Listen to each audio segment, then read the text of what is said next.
नमस्कार दोस्तों, स्वागत है आपका किसान बुलेटिन में और मैं हूं आपके साथ पारुल यादव। आज की बड़ी खबरों पर नजर डालेंगे, लेकिन उससे पहले मैं चाहूंगी हमारे जिन दर्शकों ने अभी तक ग्रीन टीवी को सब्सक्राइब नहीं किया है वो अभी इसी वक्त चैनल को सब्सक्राइब करके बेल आइकन जरूर प्रेस कर दें, ताकि हम जो भी नई जानकारी आप लोगों के लिए लेकर आए उसका नोटिफिकेशन भी आप लोगों के पास तुरंत पहुंच जाए। कपास किसानों की आय बढ़ाने के लिए विश्व बैंक की पहल, 60 तहसीलों में शुरू होगी स्मार्ट कॉटन परियोजना। नदी के कटाव से परेशान थे बक्सा जिले के किसान, सरकार से नहीं मिली मदद तो खुद खड़ा कर लिया बांध। आधुनिक कृषि से मिली गंदूरा को एक अलग पहचान, इजराइल से खेती सीखकर किसान ने समझा कृषि का महत्व। महाराष्ट्र में कपास की बड़े पैमाने पर खेती की जाती है, लेकिन बावजूद इसके प्रति हेक्टेयर किसानों को कम उपज मिल पाती है, जिसका असर सीधा किसान की जेब पर पड़ता है। ऐसे में किसान की आर्थिक हालत सुधारने के लिए विश्व बैंक की मदद से महाराष्ट्र सहकारी कपास उत्पादक संघ राज्य के 20 जिलों की 60 तहसीलों में स्मार्ट कॉटन परियोजना की शुरुआत करने जा रहा है। इस परियोजना के तहत राज्य में कपास का उत्पादन बढ़ाने के साथ साथ कपास की गुणवत्ता में भी सुधार करने पर जोर दिया जाएगा। ऐसा करने से न सिर्फ किसानों को कपास की अच्छी कीमत मिल सकेगी, बल्कि उत्पादन बढ़ने से किसानों की आमदनी में भी इजाफा हो सकेगा। योजना के तहत फिलहाल राज्य में सालाना 10 लाख गांठ कपास के उत्पादन का लक्ष्य रखा गया है। आपको बता दें कि महाराष्ट्र में कपास की बड़े पैमाने पर खेती की जाती है, लेकिन गुणवत्ता में कमी होने की वजह से किसानों को उनकी उपज के सही दाम नहीं मिल पाते। वहीं प्रति हेक्टेयर के हिसाब से भी यहाँ कपास का उत्पादन केवल 8 से 9 क्विंटल होता है, जो देखा जाए तो राजस्थान, गुजरात और तेलंगाना जैसे राज्यों के मुताबिक काफी कम है, क्योंकि राष्ट्रीय औसत 14 से 15 क्विंटल प्रति हेक्टेयर है। जबकि बात अगर विदेशों की करें तो दुनिया के कई देशों में कपास की प्रति हेक्टेयर उपज औसत 24 से 25 क्विंटल है। वहीं अमेरिकी किसान प्रति हेक्टेयर 55 क्विंटल कपास की उपज हासिल करते हैं।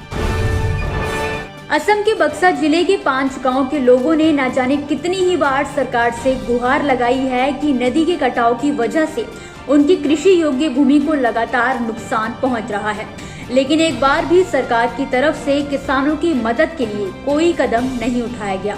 ऐसे में परेशान होकर किसानों ने खुद ही मिलकर पत्थरों की मदद से एक छोटा बांध तैयार कर लिया। जहां एक तरफ ये वाकया ग्रामीणों की मेहनत और लगन की मिसाल पेश करता है, तो वहीं दूसरी तरफ सरकार की नाकामी का एक बड़ा उदाहरण भी पेश करता है। आपको बता दें कि असम के बक्सा जिले के तमूलपुर रेवेन्यू सर्कल के तहत आने वाले गुआबाड़ी क्षेत्र के 5 गांव के लोगों को पिछले कई सालों से बोरनोदी नदी के कटाव की वजह से कई परेशानियों का सामना करना पड़ रहा है। इस इलाके में करीब 2000 से ज्यादा किसान हैं, जिन्हें इसी कटाव के चलते अपनी उपजाऊ जमीन को छोड़ना पड़ा है। हालात ये हो चले हैं कि किसानों को गांव छोड़कर पलायन करने पर भी मजबूर होना पड़ा है। ग्रामीणों का कहना है कि उन्होंने नदी के मुद्दे को लेकर राज्य सरकार और बोडोलैंड टेरिटोरियल काउंसिल का ध्यान कई बार अपनी तरफ खींचने की कोशिश की है, लेकिन अधिकारियों ने कभी उनकी कोई सुनवाई नहीं की। ऐसे में थक हार कर ग्रामीणों ने अपने सूझबूझ से ही पैसे इकट्ठे किए और मेहनत करके नदी पर एक पुश्ता खड़ा कर दिया। किसानों के बीच ड्रिप इरिगेशन सिंचाई प्रणाली काफी लोकप्रिय हो चुकी है।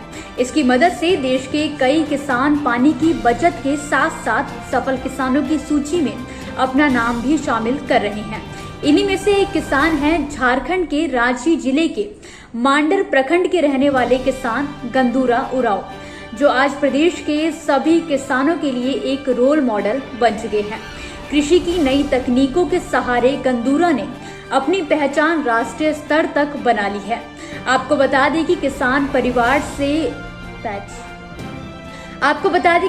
परिवार में जन्मे गंदूरा को बचपन से ही खेती का ज्ञान है, मगर जहां पहले वो सिर्फ पारंपरिक खेती करते थे, वहीं अब आधुनिक तकनीकों से खेती करके अच्छी खासी कमाई कर रहे हैं।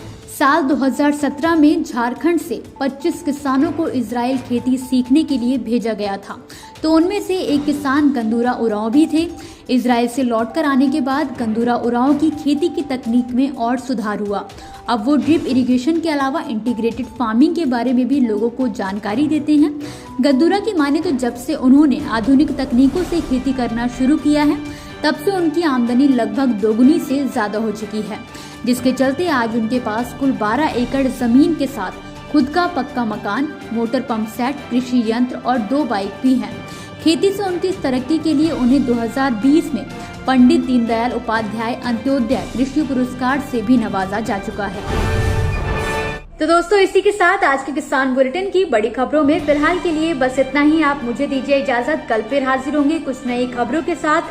तब तक के लिए आप देखते रहिए ग्रीन टीवी। घर पर रहिए, स्वस्थ रहिए, अपना और अपनों का ख्याल रखिए। नमस्कार। अगर आप चाहते हैं कि ग्रीन टीवी इसी तरह से किसानों को सशक्त करने के लिए कार्य करता रहे, तो आप भी इसमें अपना सहयोग दे सकते हैं।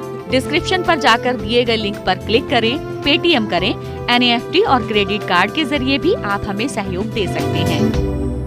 अगर आप हमारा ये वीडियो YouTube पर देख रहे हैं तो हमारे चैनल को सब्सक्राइब करें, और अगर FB पर देख रहे हैं तो इसे लाइक करें और शेयर करें।